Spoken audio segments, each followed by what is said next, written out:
طاقت مل کر کے اس نعمت کو واپس لانا چاہے تو نہیں لا سکتی ہے۔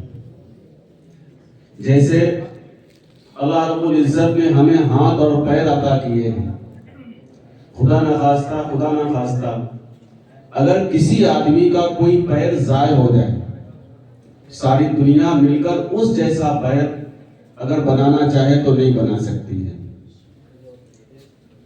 کسی کی ایک آنکھ ضائع ہو جائے، ساری دنیا مل کر اس جیسی اگر آنکھ لانا چاہے، بنانا چاہے، نہیں بنا سکتی ہے۔ بالکل اسی طریقے سے اللہ رب العزت نے ہمارے اوپر ایک بہت بڑا احسان کیا ہے کہ ہمیں قوت گویائی عطا کی ہے، بولنے کی طاقت، بولنے کی صلاحیت عطا کی ہے۔ اور یہ ایسی طاقت ہے، ایسی صلاحیت ہے جو اللہ تعالیٰ نے انسانوں کے علاوہ کسی اور مخلوق کو عطا نہیں کی ہے، کسی مخلوق کو وہ طاقت نہیں دی گئی۔ اسی بنا پر انسان کا نام رکھتے ہیں حیوان ناطق۔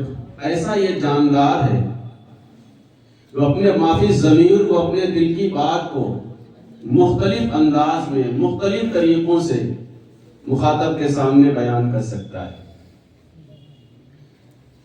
یہ بولنے کی طاقت اور بولنے کی صلاحیت ایسی نعمت ہے، اگر کوئی انسان ضرورتوں سے بھرا پڑا ہو، اس کے سینے کے اندر ضرورتوں کے انبار لگے ہوں، یہ ضرورت ہے، یہ ضرورت ہے، لیکن اگر وہ زبان سے اپنی ضرورتوں کو بیان نہ کر پائے تو اس کی ضرورتیں پوری نہیں ہو سکتی ہیں۔ اسی طرح اگر کوئی انسان صلاحیتوں کا مرکز ہو، صلاحیتوں کا منبع اور سرچشمہ ہو، اتنی صلاحیتیں اس کے اندر، اتنی صلاحیتیں اس کے اندر جس کا اندازہ بھی نہ لگایا جا سکتا ہو، لیکن اگر اس انسان کو بولنے کی صلاحیت نہیں ہے، بولنے کی طاقت نہیں ہے، تو اس کی ساری صلاحیتیں سینے میں دبی رہ جائیں گی، لوگ ان سے استفادہ نہیں کر پائیں گے۔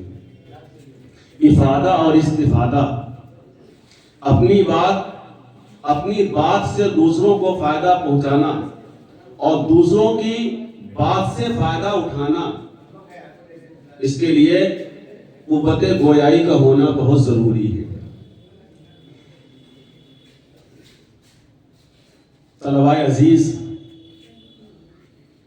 مختلف علاقوں سے اٹھ کر کے، کوئی گاؤں سے، کوئی دیہات سے، کوئی قصبے سے، کوئی شہر سے، کوئی امیر گھرانے سے، کوئی غریب گھرانے سے، کوئی خواندہ گھرانے سے، کوئی ناخواندہ گھرانے سے مدرسے میں آتے ہیں، اور مدرسے میں آنے کا مقصد اپنے اندر وہ تمام صلاحیتیں پیدا کرنا ہوتا ہے جن صلاحیتوں کے ذریعے رسول پاک علیہ السلام کی اس امت کی رہنمائی کی جا سکے۔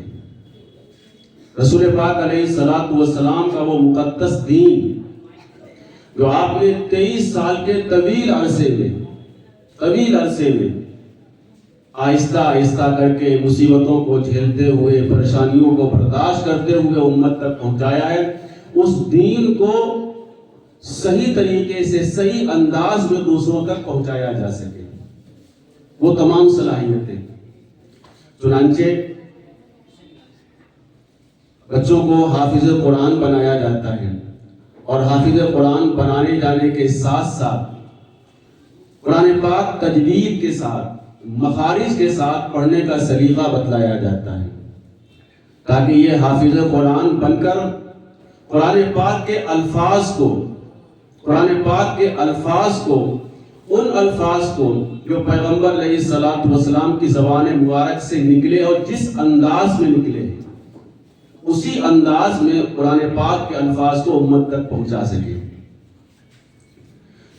جو بچے عالم کا کورس کرتے ہیں، وہ ایک طرف تو وہ فنون حاصل کرتے ہیں، وہ علوم حاصل کرتے ہیں جن سے قرآن و حدیث کو سمجھنا آسان ہو جائے۔ ساتھ ہی ساتھ تقریر کی مشق کرتے ہیں۔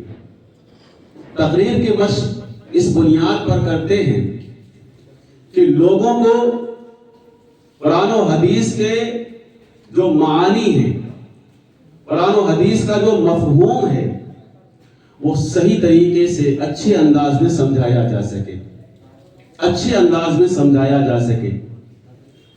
ہم نے دیکھا ہے، آپ حضرات نے بھی دیکھا ہوگا، ایک شخص ہے، اللہ رب العزت نے اس کو بہت صلاحیتوں سے نوازا ہے، بہت صلاحیتوں سے، لیکن بولنے کا معاملہ یہ ہے کہ اگر اس سے یہ کہہ دیا جائے کہ آپ کو نماز کے بعد اعلان کرنا ہے کہ سارے حضرات تھوڑی دیر کے لیے تشریف رکھیں، انشاءاللہ ابھی دین کی بات ہوگی، تو آپ نے دیکھا ہوگا بہت سارے لوگ ایسے ہیں، اتنا سا اعلان کرنے کے لیے ان کے پیر کانپنے لگتے ہیں۔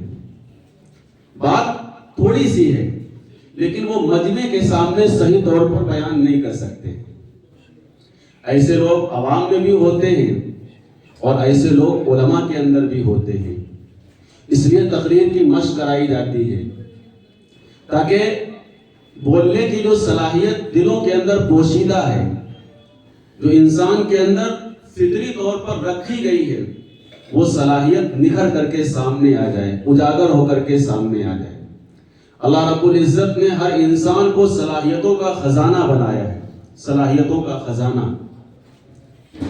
جیسا کہ ایک مشک ہوتا ہے، مشک کو جتنا گھسو گے اتنی زیادہ اس سے خوشبو آئے گی، جتنا زیادہ گھسو گے اس کو، جتنا زیادہ ملو گے اتنی زیادہ اس سے خوشبو اٹھے گی۔ بالکل اسی طریقے سے یہ انسان ہے، یہ صلاحیتوں کا، اس کے اندر صلاحیتیں ودیت کر کے رکھی گئی ہیں، بہت ساری صلاحیتیں اس کے اندر رکھی گئی ہیں، اور یہ انسان جیسے جیسے اپنی صلاحیتوں کو استعمال کرتا جائے گا ویسے ویسے اس کی صلاحیتیں نکھرتی چلی جائیں گی۔ اور جب یہ انسان اپنے آپ کو بیکار چھوڑ دے، اپنی صلاحیتوں کا استعمال نہ کرے، تو یہ صلاحیتیں ایسے ہی زنگ آلود ہو جاتی ہیں۔ جس طرح ریلوے ٹریک پر اگر ٹرین نہ چلے، پٹری کو خالی چھوڑ دیا جائے، 1 سال 2 سال 3 سال 4 سال 2 4 10 سال گزرے گے، اس میں زنگ لگ جائے گا اور وہ پٹری ایسی ہو جائے گی، اب اگر اس کے اوپر سے ٹرین گزاری جائے تو ٹرین گر جائے گی، پٹری ٹوٹ جائے گی۔ اس لیے کہ اس کو جب بیکار چھوڑ دیا گیا تو پٹری وہ خراب ہو گئی ہے۔ انسان جب اپنے آپ کو بیکار چھوڑ دیتا ہے تو اس کے اندر جو صلاحیتیں موجود ہیں ان صلاحیتوں کے اندر بھی زنگ لگ جاتا ہے، اور جس کا اثر یہ ہوتا ہے کہ بعد میں وقت گزرنے کے بعد اگر وہ انہی صلاحیتوں کو جگانا چاہتا ہے تو وہ مردہ ہو چکی ہیں، جگانا چاہتا تو مردہ ہو چکی ہیں، اب کوئی کام کرنا چاہ رہا ہے کر نہیں پاتا ہے۔ جیسے بچپن کی زندگی ہے، مدرسے میں پڑھنے کے لیے نہیں گئے، جیسے تیسے بڑے ہو گئے، 30 سال 40 سال 50 سال کی عمر ہو گئی، اب احساس ہوا کہ کم از کم اتنی صورتیں یاد کر لی جائیں، اتنا قرآن پاک یاد کر لیا جائے جس سے نماز ہو سکے۔ امام صاحب سے درخواست کی سورہ فاتحہ یاد کرا دو۔ اب امام صاحب سورہ فاتحہ یاد کرا رہے ہیں تو ہا نہیں نکل رہا ہے، شین نہیں نکل رہی ہے، قاف نہیں نکل رہا ہے، حالانکہ یہی الفاظ بچپنے میں نکالنا بہت آسان تھا، لیکن زبان موٹی ہو گئی ہے، جو صلاحیت نکالنے کی تھی وہ ختم ہو گئی ہے، اب دشواری پیش آ رہی ہے۔ بہرحال تو طلبہ عزیز نے پورے سال مشق کی ہے، تقریر کی مشق کی ہے، جو دین کی بنیادی باتیں ہیں ان پر عمل کرنے کی اور دوسروں کو عمل کرانے کی مشق کی ہے۔ قرآن پاک تجوید و مخارج کے ساتھ میں پڑھا ہے، پورے سال پروگرام ہوتا رہا۔ دستور مدرسوں کا یہ ہے کہ جب سال کا آخر ہوتا ہے، سالانہ امتحان قریب ہوتے ہیں، تو ایک آخری پروگرام کروایا جاتا ہے۔ اس آخری پروگرام میں بچوں کو موقع دیا جاتا ہے کہ جو آپ نے پورے سال میں سیکھا ہے، جس کی آپ نے مشق کی ہے، اس کو سب کے سامنے پیش کرو۔ اس سلسلے میں ہمارے خاص مہمانوں کو بھی مدعو کیا جاتا ہے، علماء اکرام بھی اور ہمارے محلے کے لوگ بھی اور دیگر جو مدرسے سے تعلق رکھنے والے محبت رکھنے والے ہیں ان کو مدعو کیا جاتا ہے. ان کی موجودگی میں طلبہ عزیز اپنا پروگرام پیش کرتے ہیں. مقصد ایک طرف تو یہ ہوتا ہے تاکہ آپ دیکھیں کہ پورے سال میں بچوں نے کیا سیکھا ہے، اور اگر آپ کو اچھا لگے، آپ سمجھیں، آپ کی عقل فیصلہ کرے کہ بہت کچھ سیکھا ہے، بہت اچھا سیکھا ہے، تو آپ ان طلبہ عزیز کی حوصلہ افزائی فرمائیں، کیونکہ یہ طلبہ مستقبل کا سرمایہ ہے. ایسا سرمایہ جن پر اللہ رب العزت نے اس دین کی نشر و اشاعت کا دار و مدار رکھا ہے. اس دین کی نشر و اشاعت کا دار و مدار رکھا ہے. آج یہ چھوٹے ہیں، کل بڑے ہو جائیں گے اور یہی دین کے داعی بنیں گے، دین کے مبلغ بنیں گے. اللہ رب العزت کی مخلوق اور یہ انسان انہی کے ذریعے رشد و ہدایت پائیں گے. تو ان کی حوصلہ افزائی کرنا یہ آپ کا اخلاقی فریضہ ہے.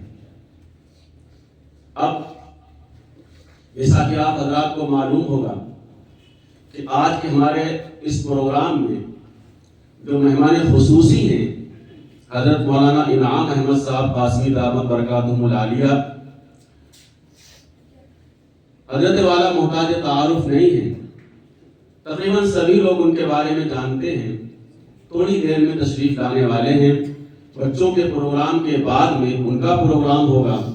آپ حضرات آج عشاء کی نماز یہی پڑھیں اور پورا پروگرام، بہت لمبا پروگرام نہیں ہوگا، اسی بنیاد پر مغرب کے بعد رکھا گیا ہے. پورا پروگرام سماعت فرمائیں، حوصلہ افزائی فرمائیں اور عشاء کی نماز یہیں پڑھ کر تشریف لے جائیں.